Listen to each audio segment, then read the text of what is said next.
이번 시간에는 이 천국 복음과 다른 복음, 이걸 통해서 천국 복음과 다른 복음이 무엇인지를 확실히 깨닫고 여러분들이 미혹되지 않고 여러분의 신앙이 견고히 설 수 있도록 그런 시간을 갖고자 하는 것입니다. 자, 그러면 우리가 어디에 집중하면 돼요? 천국 복음에 집중하면 되죠. 자, 오직 천국 복음, 이 복음에 집중하면 됩니다. 그럼 천국 복음이 뭐냐? 이 부분에 대해서 우리가 살펴보면 되겠죠. 하나님은 우리에게 천국 복음을 주셨는데 이 천국 복음 그 이상도 없고 그 이하도 없습니다. 오직 천국 복음이면 충분합니다. 할렐루야. 하나님은 우리에게 어떤 복음을 줬다고요? 충분한 복음을 줬어요. 복음 외에 다른 것이 없어. 여러분, 이 천국 복음 그 이상도 없고 그 이하도 없습니다 하는 여기에 대한 절대적 확신을 가질 수 있기를 바랍니다. 오직 천국 복음이면 충분하다. 왜냐하면 하나님께서 우리에게 복음이면 다 될 수 있도록 이 복음을 주셨다 이 말입니다. 그러니까 이 천국 복음만을 깨닫게 된다면 우리는 하나님의 충분한 은혜를 공급받고 살 수가 있게 되는 겁니다. 충분한 은혜로 주신 것이 바로 천국 복음이라는 겁니다. 한번 따라합시다. 옆 사람한테 얘기할 때 천국 복음이면 충분합니다. 시작.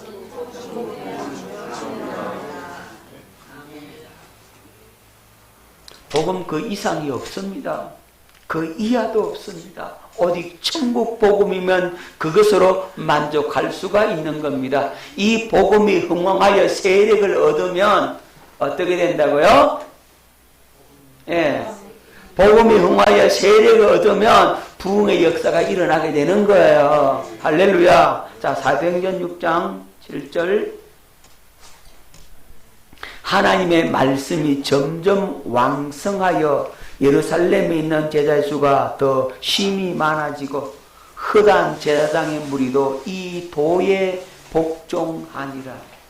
자, 하나님의 말씀이 점점 왕성하여, 여기서 하나님의 말씀이 뭐라고요? 천국 복음이 점점 왕성하여.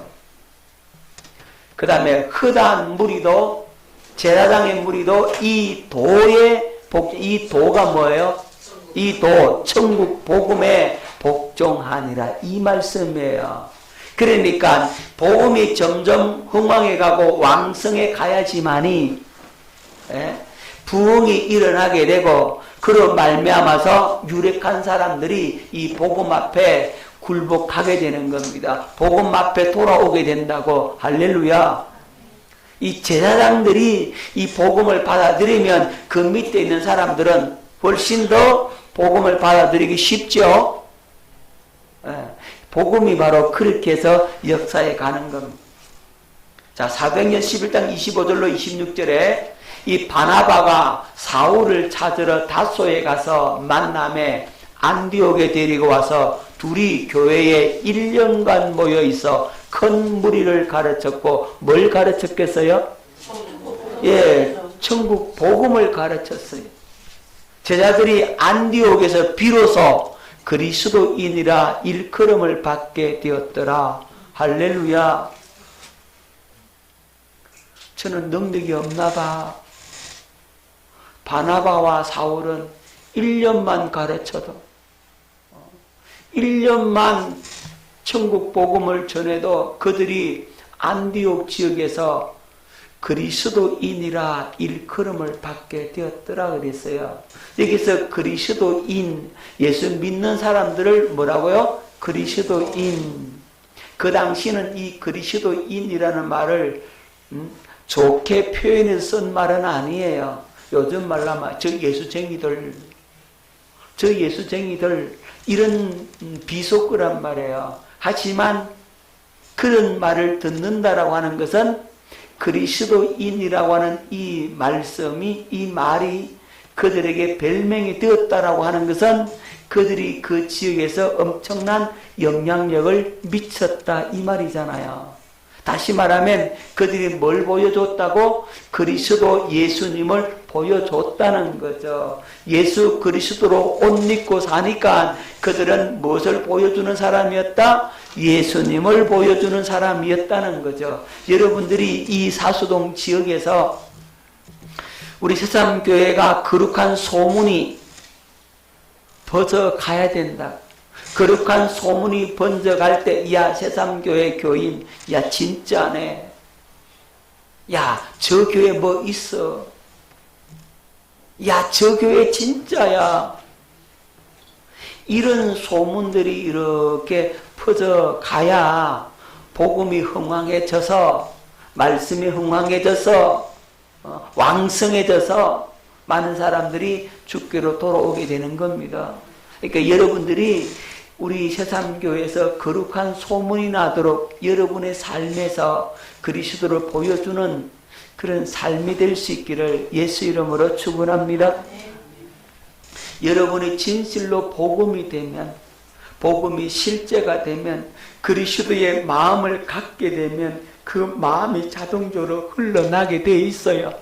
그러면 그것이 이 지역에 퍼져가게 되어 있다고. 할렐루야. 그런 거룩한 소문이 나야 되는데 나쁜 소문이 나면 어렵단 말이에요. 할렐루야. 복음을 전하다가 핍박받는 소문은 괜찮아요. 그건 누가 책임져요? 하나님이 책임져 주시는데 그게 아니라 복음 전하는 것 때문에 핍박받아 나는 소문이 아니라 우리가 그리스도의 영광을 나타내지 못하는 것 때문에 좋은 소문이 나지 못한다면 어려워진단 말입니다. 그래서 오늘 우리가 이 천국 복음 앞에 집중하고 이 복음이 흥하여 세력을 얻을 수 있도록 이 왕성해져 갈 수 있도록 여러분의 삶 속에서 예수 그리스도를 나타낼 수 있기를 예수 이름으로 축원합니다. 이 바나바와 이 사울이 1년 동안 가르쳤는데 그리스도인이라고 하는 소리를 들었는데 저는 여기 와서 이제 8년 이제 8년 반을 장 목사하고 둘이 와서 8년 반을 갔다가 했는데 아직 그리스도인은 소문이 안 난다면 참 문제가 많네. 누가 잘못했나? 이 목사가 잘못됐네. 어? 내가 해결을 많이 해야 되겠네. 아니 말씀에서 그렇다는 거죠. 사울이 받은 성령 나도 받았고 바울이 아는 성령 나도 알고 있고 바울이 갖고 있는 복음 나도 가졌고 바나바가 가졌던 천국 복음 나도 가졌는데 똑같이 복음 가졌는데 그렇잖아요. 참 제가 부족해서 해결을 많이 해야 될 것 같습니다. 장 목사 회개 많이 합시다. 둘이 했는데 그냥 아직도 그러면 안 되잖아요. 그렇습니다. 할렐루야. 아멘. 자, 다른 복음 뭐냐? 복음의 탈을 쓰고 교회에 침투합니다. 여러분, 바울서 신에 나타난 이 거짓 교사들, 거짓 스승들 많이 있었거든요. 거짓 교사들이 침투해서 교회를 갖다가 어지럽히는 겁니다. 복음의 탈을 쓰고 교회에 침투하는 겁니다.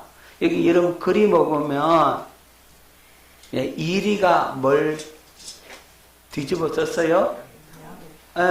양의 탈을 뒤집어 쓰고 탁 침투하는 거예요. 그냥 봐서 몰라요. 여러분, 그래서 천국 복음을 변질시키고 왜곡시킨단 말입니다. 교회에 심각한 문제가 발생하게 되지요. 다른 복음이 교회에 들어오면 교회가 어려워집니다. 그래서 교회가 깨지고 나눠지고 사회의 지탄이 되는 수많은 일이 발생하게 되는데 뭐가 들어와서 그렇다고요? 다른 복음 들어와서 그래요. 진짜 복음으로 하나 되면 여러분 교회가 깨지겠습니까? 진짜 복음은 그리스도의 생명과 마음을 갖게 해주겠다는 기쁜 소식이 진짜 복음이죠. 그러니까 그리스도의 생명과 마음을 가졌다면, 그리스도의 마음이 있는데, 그리스도의 생명이 있는데 그 나눠져서요 서로 치주고 뽑고 싸우겠냐고요? 서로 헐뜯고 물고 그러겠어요? 아니란 말이에요. 교회가 깨지고 나누어지고 사회의 지탄이 되는 일들은 진짜 복음을 갖지 못해서 그렇습니다. 진짜 복음을 가졌다면 교회는 그렇게 될 수가 없는 거예요. 여러분, 망하는 자에게는요 복음이 가려집니다. 다시 말씀드리면요, 복음이 안 들려오면, 복음이 깨닫지 못한다면은요, 여러분들 그 자는 망하는 자입니다. 아니 목사님, 나는 처음에 복음이 안 깨달아져서 혼났어요. 이런 사람들이 있죠, 그죠? 그러면 그 사람 속에 뭐가 가려져 있다고요? 예, 마귀가 그의 눈을 가리는 거예요. 어둠의 세력이 여러분들을 가린다고. 뭘 깨닫지 못하도록? 복음을 깨닫지 못하도록 그렇게 사단이 역사하는 겁니다. 여러분, 사단이 제일 방해하는 게 뭐냐면 딴 거 다 해라는 거죠. 다른 거 다 해라. 전도도 하고 뭐라고 다 해라. 그런데 복음만 몰라라. 복음만 모르게 하면 다 누구 종되는 거예요? 그렇죠. 다 장이종 된단 말입니다. 다 하라는 거죠. 무슨 봉사, 무슨 프로그램, 무슨 전도, 제자 훈련 다 해. 허락해 줍니다. 건드리지도 않아요. 그런데 뭘 전하면, 복음 전하면 마귀가 방해합니다. 졸게 만들고요. 멍 때리게 만든다고 딴 생각하고 공상하고 마음 콩밭에 가 있고 그런단 말이에요. 아무 생각 없이 멍하니 이렇게 있어요. 생각이 다 멍하니 있다고. 그렇게 멍 때리게 만드는 게 누구라고? 마귀. 효미가 얼마나 감사한지 몰라. 멍을 안 때려. 한 번씩 멍 때리고 있거든요. 다 봐요. 그냥 멍 때리고 있는지 앞에 멍하니 있어. 그거 누가 그렇게 한다고? 그 마귀가 왜 그렇게 방해할까요? 복음 못 깨달으라고. 효미가 하나님 앞에 귀하게 쓰임 받을 거니까 그거 쓰임 받지 못하도록 미리부터 방해를 하는 거예요. 알았어요? 그런 거예요. 여러분들을 하나님께서 쓰시려고 하니까 이 새삼교회 보내놨어.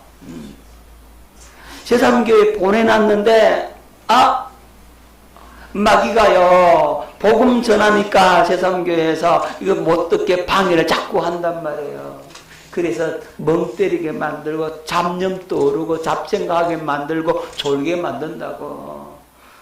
그러면서 핑계를 댄다. 피곤해서 그렇다고 핑계댄다. 누가 그렇게 핑계대게 해요? 그렇죠. 자기 합리화 시킨단 말입니다. 내 피곤해서 그렇다고. 누가 알아요? 하나님이 알고, 본인이 알고, 땅이 알고, 하늘이 알아하고만. 근데 그것으로 속인다 이 말이죠. 뭘 속여요? 목사한테 속인다고. 저는 목사님 나 피곤해서 좋아라. 진짜 피곤해서 도는 경우도 있지만 마귀가 그렇게 부추긴단 말이에요. 여기 속지 마시라고. 아멘. 절대 쏘고면 안 돼요. 자, 고린도후서 4장 3절로 4절 말씀을 뵙도록 합니다. 만일 우리의 복음이 가리었으면 망하는 자들에게 가리어진 것이라. 그 중에 이 세상의 신이 믿지 않은 자들의 마음을 혼미하게 하여 그리스도의 영광의 복음의 광채가 비치지 못하게 함이니 그리스도는 하나님의 형상이니라. 만일 복음이 가려졌으면 누구에게 가려졌다고요? 망하는 자들에게는 가려진 것이라. 그 중에 이 세상의 신이, 이 세상 임금이죠. 이 세상 신 사탄 마귀잖아요. 마귀가 믿지 않은 자들의 마음을 혼미하게 하여 어떻게 하여? 혼미하게. 무엇을? 믿지 않지 아니 마음을 혼미하게 하여. 여러분 마음을 혼미하게 한다고 마음을 혼미하게 한다고 미혹이 마음 혼미하게 시켜라 이렇게 마귀가 그런단 말이야. 그 혼미하게 되고 해가지고 물어도 무슨 말인지 몰라. 그래서 뭘 못 듣게 한다? 예, 복음의 광채가 비치지 못하도록 한단 말이에요. 여러분 잘 기억해야 됩니다. 복음의 광채가 확 강단에서 비춰주는데 복음을 갖다가 선포하는데 마귀가 이 복음을 못 듣도록 끊임없이 방해한다. 사모함이 없게 만든다고. 다급함이 없게 만든다고. 이 마음이 가난한 심령이 되어서 사모하는 심령이 되어서 애타는 심령이 되어서 말씀 받아 먹고 살아야지 이런 마음을 갖도록 성령께서 역사를 하시는데 본인은 그게 마음을 안 여는 거예요. 누가 방해하기 때문에? 마귀가 방해하기 때문에 본인이 그 마음을 안 열어. 그냥 적당히 교회 다니면 되고 설교 들으면 되고 헌금 적당히 하고 뭐 시키는 거나 봉사나 조금 하면 되고 그냥 대충대충 얼렁뚱땅 그냥 구렁이 담 넘어가듯이 그렇게 살면 되지 막 꼭 그렇게 해야 되냐고. 이렇게 공격하는 자가 누구라고요? 마귀가 그렇게 한다고요. 그런 분 결국은 신앙이 안 좋더라고요. 제가 그 학생 때 시골에서 교회를 다녔는데 그 장로님 아들이 청년이었어요. 그 장로님 아들이 뭐라고 하느냐 하면은 뭐 그렇게 신앙생활 할 필요 뭐 있냐고. 장로님 아들이 적당히 그냥 그렇게 하면 되지 뭐 주일날 출석이나 하고 그저 적당히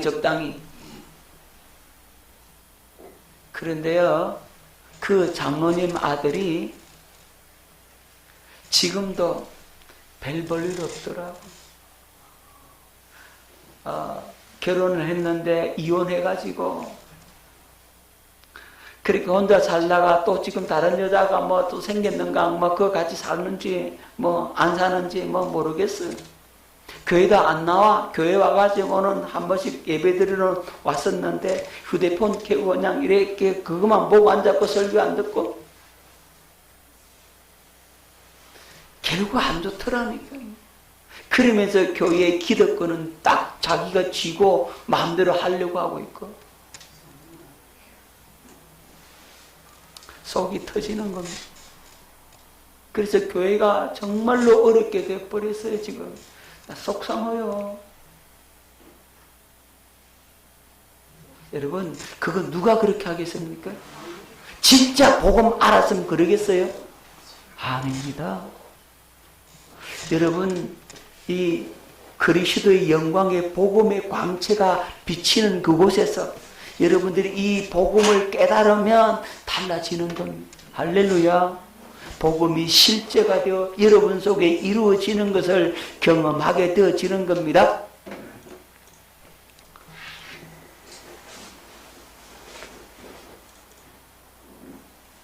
자, 그러면 복음이 뭐냐? 복음이라는 말 뜻이 뭡니까? 복음이라는 뜻은 헬라 말로 유앙겔리온이라는 말을 씁니다. 이 유앙겔리온이라는 말은 복된 소식이다.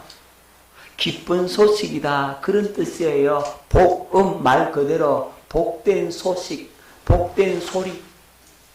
그럼 뭐가 유앙겔리온이냐 할 때 이 유앙겔리온이라는 단어는 전쟁에서 승리했을 때 그 승리의 소식을 전할 때 유앙겔리온이라는 단어를 쓰는 겁니다. 여러분, 옛날에도 그렇지만 오늘날에도 가장 인간사에서 큰 재앙이 뭡니까? 전쟁에서 패배하는 겁니다. 여러분, 이 과거에 전쟁에서 패배했다. 그러면 어떻게 돼요? 전쟁에서 졌다. 예, 재산을 다 빼앗기죠, 그죠? 금은, 보화, 가축, 과일, 모든 재물들 다 빼앗깁니다. 땅도 빼앗기고, 자기 고향도 뺏기고, 전쟁 무기도 빼앗기고, 자기가 만들어 놓던 모든 과수원들 다 빼앗깁니다. 자기가 안 죽으면, 살아있으면 포로로 끌려갑니다. 뿐만 아니라 자기 아내도 노예로 팔려가고 자식들도 노예로 팔려갑니다. 엄청난 살육의 현장이 벌어지게 되죠. 전쟁에서 졌다 그러면요, 노예 신세입니다, 여러분. 전쟁에 어마어마한 배상금도 물어야 돼요. 전쟁에 졌다 그러면 완전히 망하는 겁니다. 인생 종치는 거와 똑같은 거예요. 가장 인간사에서 큰 재앙이 바로 전쟁에서 패배하는 겁니다. 안 죽으면 노예라니까요. 노예는 자기 게 있어요? 자기 게 없어요. 가장 비참한 것이 바로 전쟁에서 패배하는 거라고요. 그는 반대로 전쟁에서 이겼다. 전쟁에서 승리했다. 그러면 어떻게 합니까? 예, 한마디로 대박입니다. 대박. 인생 대박이 전쟁의 승리입니다. 무수한 전쟁의 전리품을 얻게 되는 겁니다. 예. 여러분, 신구약 중간사 할 때 여러분 배웠죠? 알렉산더가 페르시아, 바벨론 다 장악하잖아요. 예, 어마어마한 황금의 도시를 얻게 되는 거죠. 보물단지를 소유하게 되는 겁니다. 그렇게 엄청난 금은 부하를 가지고, 예, 알렉산드리아라고 하는 도시를 전 세계에 세웁니다. 도시를 건설할 만큼 돈을 다 가지게 되는 거예요. 제일 큰 도시가 알렉산드리아라고, 이집트에 세운 알렉산드리아 항구 도시를 건설하는 거예요. 여러분, 한 도시를 만드는데 돈이 어마어마하게 들죠. 그런데요, 전 세계에 그런 도시를 건설할 수 있을 만큼 돈을 다 가지게 되는 거예요. 수많은 사람들 노예로 팔았어요. 자기에게 반대하고 반하는 사람 다 잡아다 어떻게 한다고요? 노예로 팔아버리는 거예요. 그럼 그 수익이 얼마나 되겠어요? 금은, 보화, 가축 다 자기 거예요. 수많은 노예를 얻어요. 땅을 얻어요. 생명을 얻어요. 그 승리의 기쁨은 말로 다 할 수 없이 크다 이 말입니다. 한마디로 전쟁에 승리했다, 이는 대박 나는 겁니다. 최고의 복이 전쟁에서 뭐 하는 거다고요? 승리하는 겁니다. 여러분, 그래서 한 예가 있는데요. 페르시아와 아테네가 마라톤 평야에서 전쟁을 일으키는데 이것을 마라톤 전쟁이라고 하는 겁니다. 누가 봐도 아테네가 이길 것이라고는 상상을 못해요. 페르시아는 그 당시 대제국이잖아요. 제국이 어마어마한 군대가 쳐들어왔어요. 그런데 아테네는 조그마한 도시국가잖아요. 폴리스라고 도시국가입니다. 조그마한 나라예요. 그 조그마한 아테네가 페르시아와 싸워서 이긴다라고 하는 것은 이건 있을 수 없는 일이란 말입니다.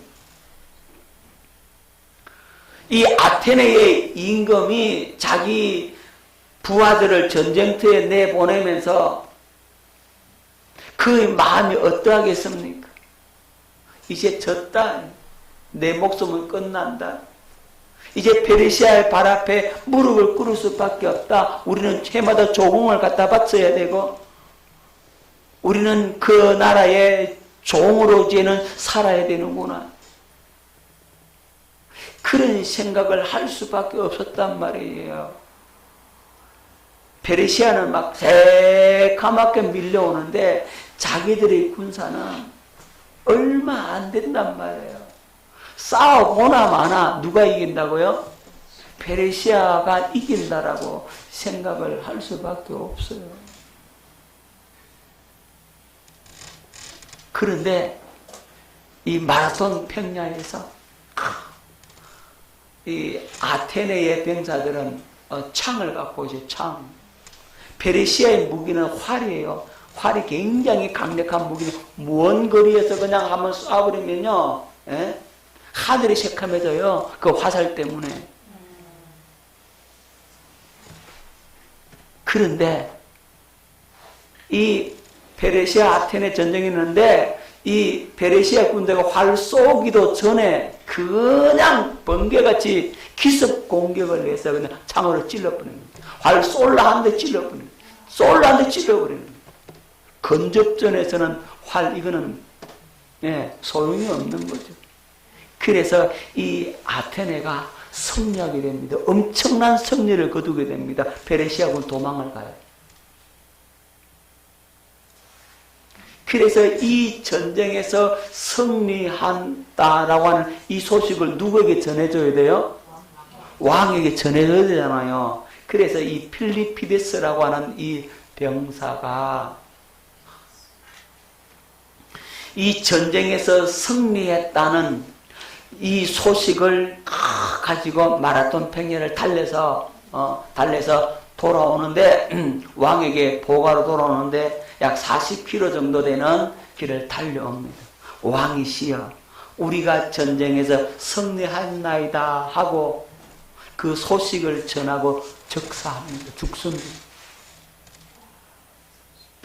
그러니까 전쟁에서 이겼다라고 하는 이 소식은 목숨과도 바꿀 수 있을 만큼 귀한 소식이었다 이 말이죠.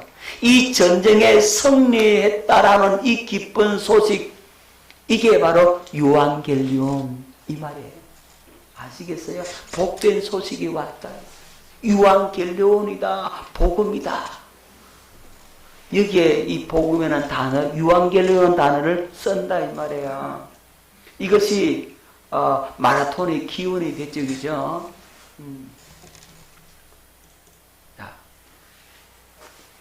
그러면 생명과도 바꿀 수 있을 만큼 그렇게 귀한 기쁜 소식, 우리에게 이 기쁜 소식이 뭐냐? 뭐가 과연 기쁜 소식이냐? 천국 복음이 뭐냐?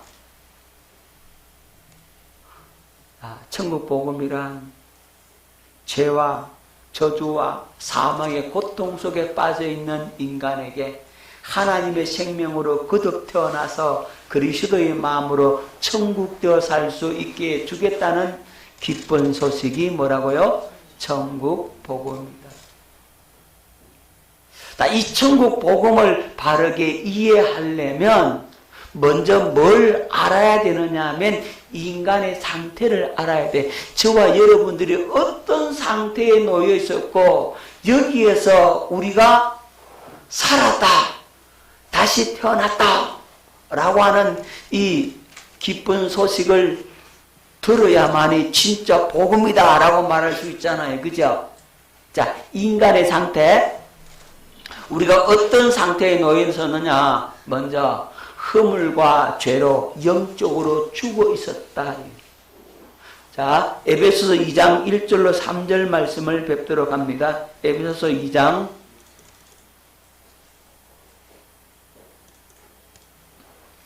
1절로 3절. 그는 허물과 죄로 죽었던 너희를 살리셨도다.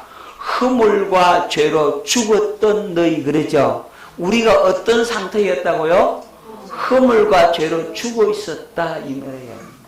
그때에 너희는 그 가운데서 행하여 이 세상 풍조를 따르고 뭘 따르고?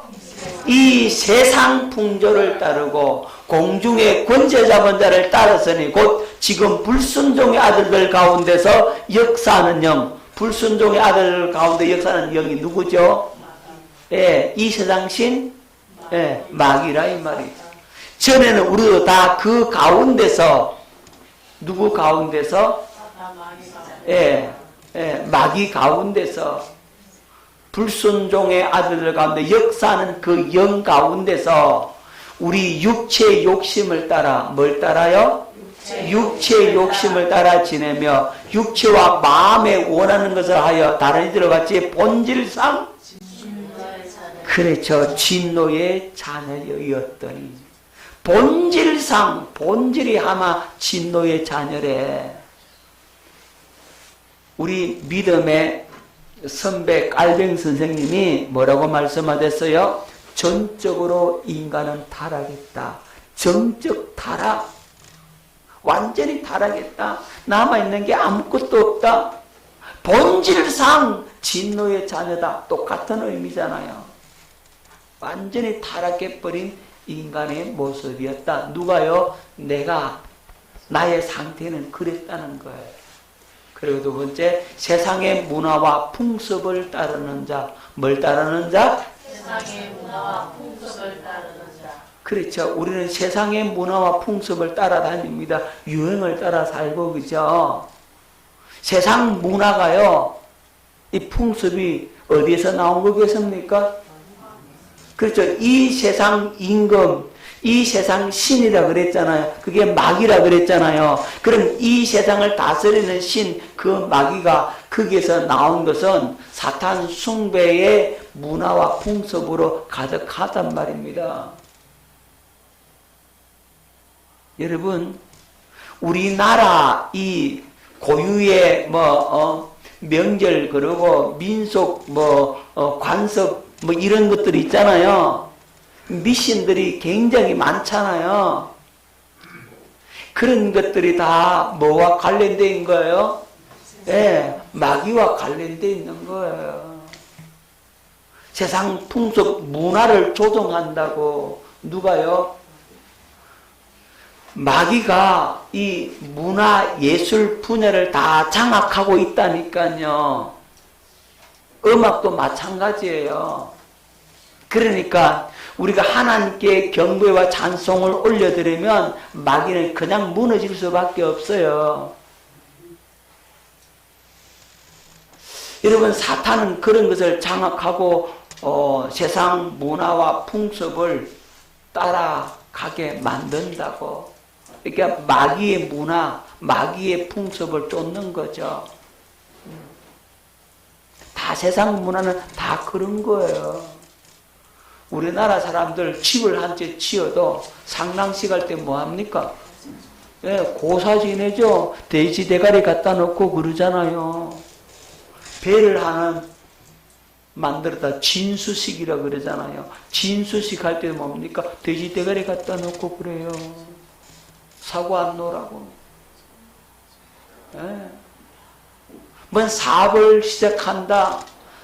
그럼 뭐부터 합니까? 고사부터 지낸다니까요. 국가대표 축구 선수들 나가잖아요. 대가리 갖다 놓고 고사 지내고 나간다니까요. 그게 문화처럼 자리를 잡고 있어요.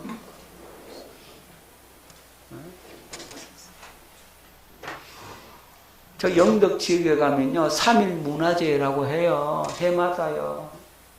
3일 문화제가 뭔지 아십니까?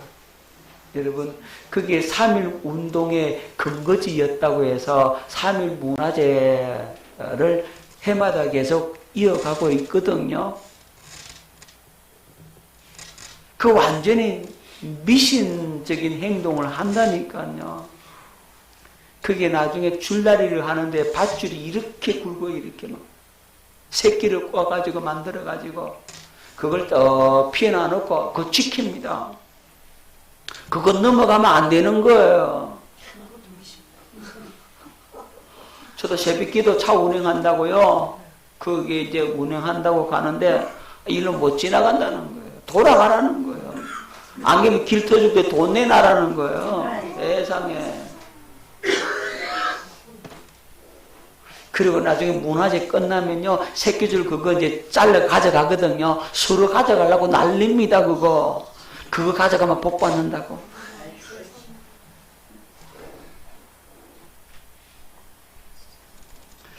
옛날에는요, 전국 노래장을요, 그 영산 지역은 해마다 했어요, 거기는. 왜? 3.1 문화재 그 초청해가지고 무대까지 다 만들어 놨어요, 거기는.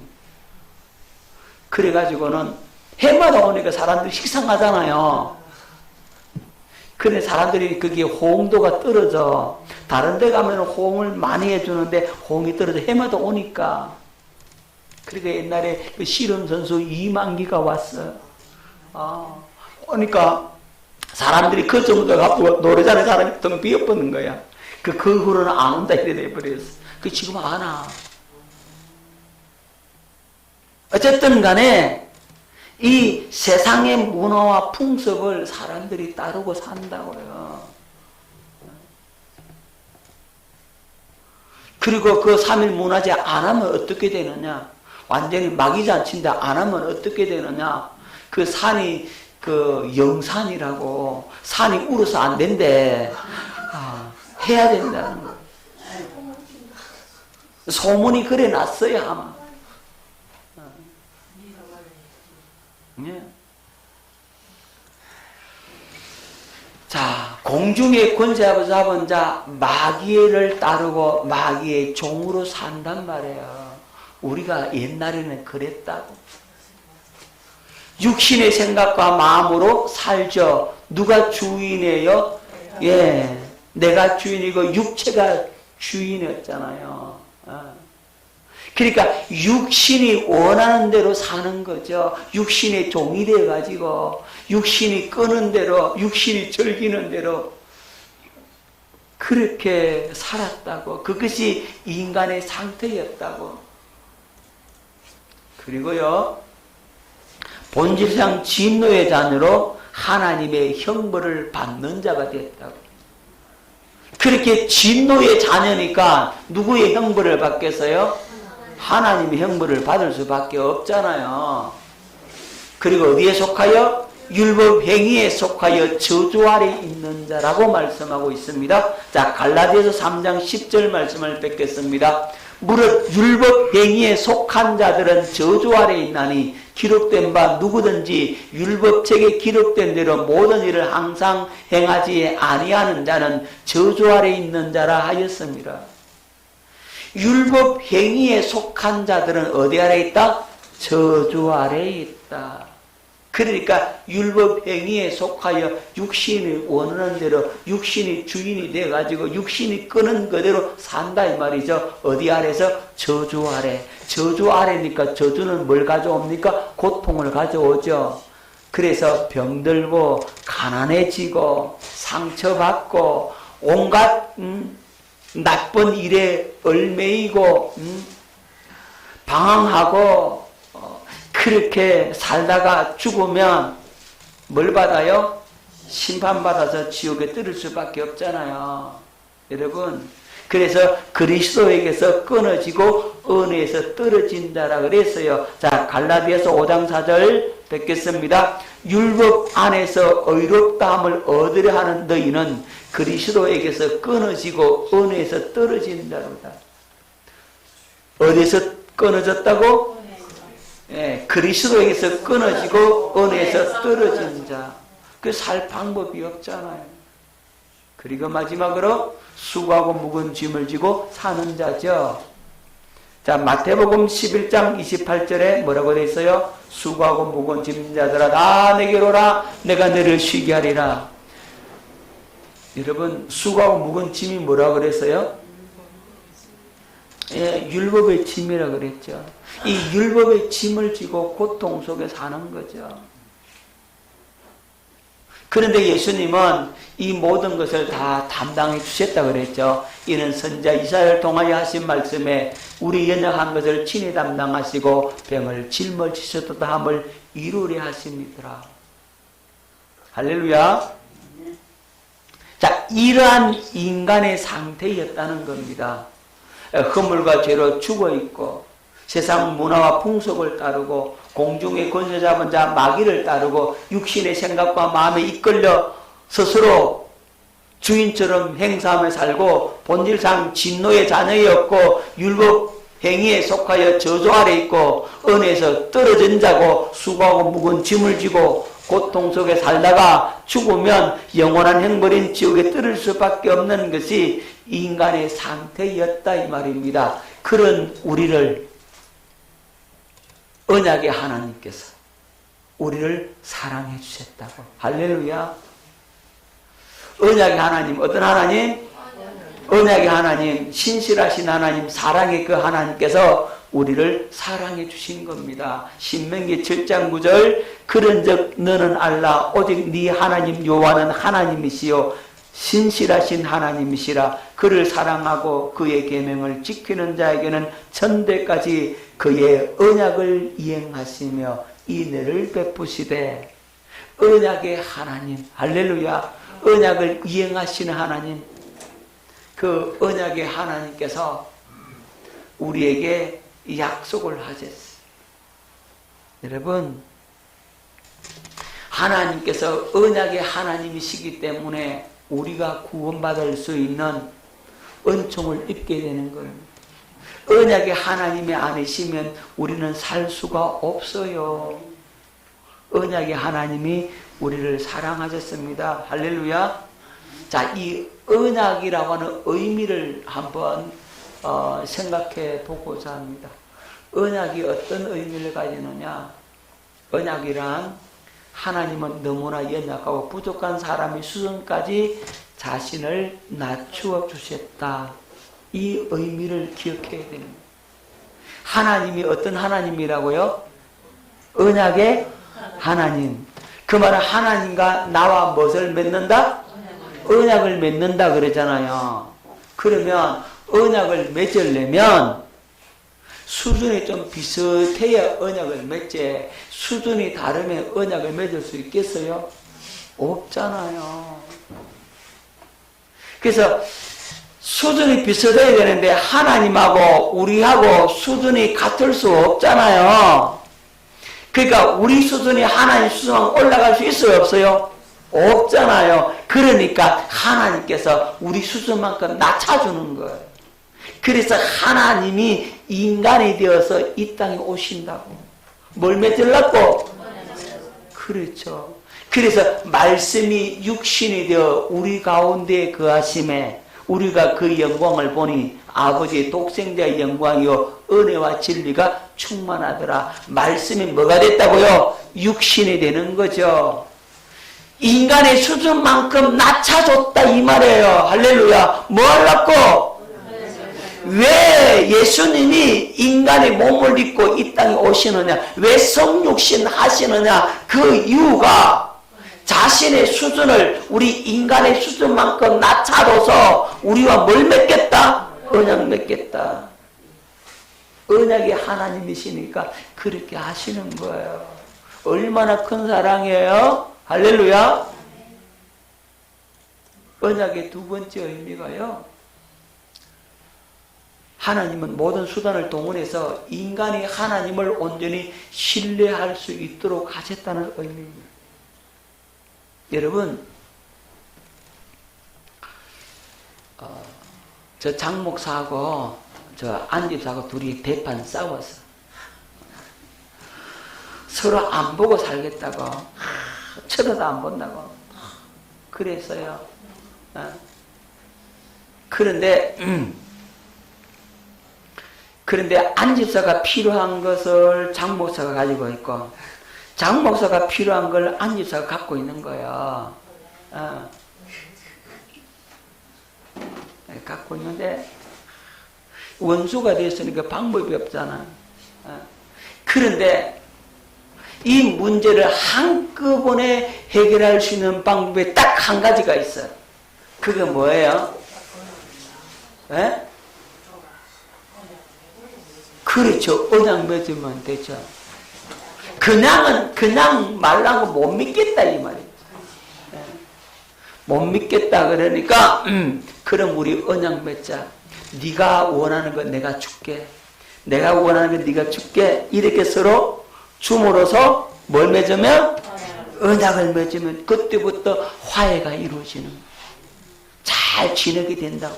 그죠? 문제가 해결된다고. 뭘 맺으면? 언약을 맺으면.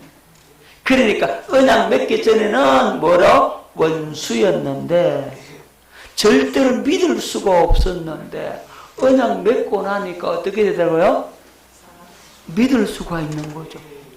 신뢰가 가능하죠. 뭘 맺으면? 언약 맺으면. 그래요. 중요한 것은 뭐냐면 하나님과 우리가 뭘 맺어요? 언약 맺었으니까 우리가 하나님을 신뢰할 수가 있고 하나님도 우리를 뭐 하더라고요? 신뢰할 수가 있는 거죠. 그러면 언약 맺자라고 하시는 하나님은 왜 언약을 맺자라고 하느냐 하면 우리 인간이 하나님을 신뢰할 수 있도록 하나님 만들어준 거예요. 깨달아지죠? 저는 언약이라고 하는 부분을 공부하면서 얼마나 은혜를 많이 받았는지 몰라요. 세상에 하나님 과연 당신이십니까? 이 고백이 막 나오더라니까요. 하나님이 언약을 통해 나를 왜 이렇게 하셨다고? 하나님이 이렇게 하셨다고? 과연 이분이 나를 위해서 이렇게 해주셨다고? 막 이렇게 깨달아지는 거예요. 이게 막 얼마나 큰 은혜인지 몰라요. 하나님은 어떻게 하든지 언약이라고 하는 이 띠를 딱 묶어줌을 통해서 우리도 하나님의 그 언약 아래 묶이고 하나님 자신도 언약에 꽁꽁 묶어놔서 뭐 하려고? 우리가 하나님을 신뢰할 수 있도록 누가 보증을 하는 거예요? 하나님이 보증해 주는 거예요. 이건 이 새 언약이 그런 거예요. 우리가 어떻게 하든지 믿음 가질 수 있도록 하나님 모든 수단을 다 동원해서 정말로 나 좀 믿어주면 안 되겠냐? 나 좀 믿어주면 안 되겠니? 효미야, 멍 때리지 말고 많은 공부할 때 갔어. 갈락하는 걸 내가 잡아왔어. 깨달을 수 있기를 바랍니다. 하나님께서 모든 수단을 다 동원해서 우리가 하나님을 믿을 수 있도록 하나님 하셨다 이 말이죠. 하나님께서 이렇게 효미야 제발 나 좀 믿어줄래?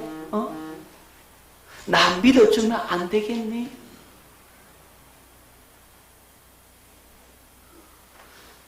효미야 내 아들 너를 위해서 십자가에 내줬다.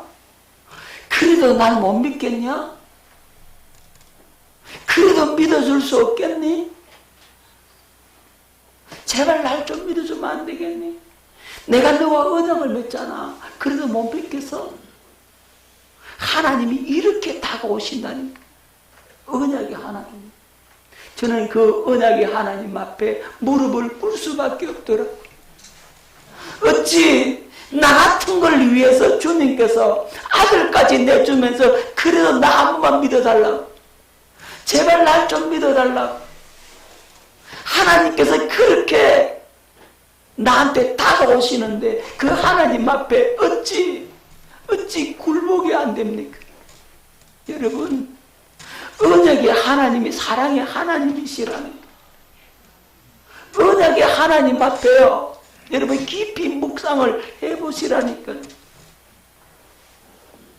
우리가 하나님을 신뢰할 수 있도록 믿을 수 있도록 하나님의 모든 수단을 다 동원해서 우리에게 다가오시더라니까요. 아들까지 아끼지 않고 내주시면서까지 제발 믿어달라고. 이래도 못 믿겠냐. 이래도. 우리 인간은요, 그래도 안 믿잖아요. 그래도 안 믿는다고. 얼마나 완악하나. 그래서 그 안 믿음의 결과가 비참한 지옥불 구덩이에 들어갈 수밖에 없는 거예요. 세 번째 의미가, 하나님은 언약으로 자신을 묶어 두심으로써 언약에 대해서 우리가 하나님께 요구할 수 있는 그 권리를 하나님이 우리에게 주셨다는 겁니다. 예를 들어 이런 거예요. 언약은 혼자 맺어요? 쌍방이 맺잖아요. 그럼 쌍방이 맺으면 서로 이제 약속을 해서, 약속을 했다면 이제 한 사람이 요구할 수 있죠. 왜 약속 안 지키는데? 너 나와 언약 맺었잖아. 그 약속 지켜. 이렇게 말할 수 있잖아요. 오늘 우리가 하나님을 향해서 그 요구할 수 있는 권리를 우리에게 줬다는 거예요. 하나님, 언약 지키세요. 왜 언약 안 지키시는데요? 하나님 약속했잖아요. 그렇게 우리가 하나님 앞에 요구할 수 있다는 거예요. 그 권리를 우리에게 줬다는 거예요. 얼마나 큰 은혜냐. 깨달아 주십니까? 언약이라고 하는 은혜가 이런 의미가 있는 거예요. 그 언약이 하나님이니까 사랑의 하나님이시더라는 거예요. 언약은요, 하나님은 절대로 우리를 떠나지 못한다 하는 걸 하나님이 보증하고 있어요. 또 우리도 절대로 하나님을 떠날 수 없다는 것을 누가 보증한다고요? 하나님이 언약을 통해서 보증을 해주고 있다니까요. 이게 얼마나 큰 은혜냐고. 언약을 공부하면서 하나님이 과연 언약이 하나님이시구나. 기가 막힌 은혜를 우리에게 부어주시는구나. 그 언약의 하나님께서 누구를 사랑하셨다고?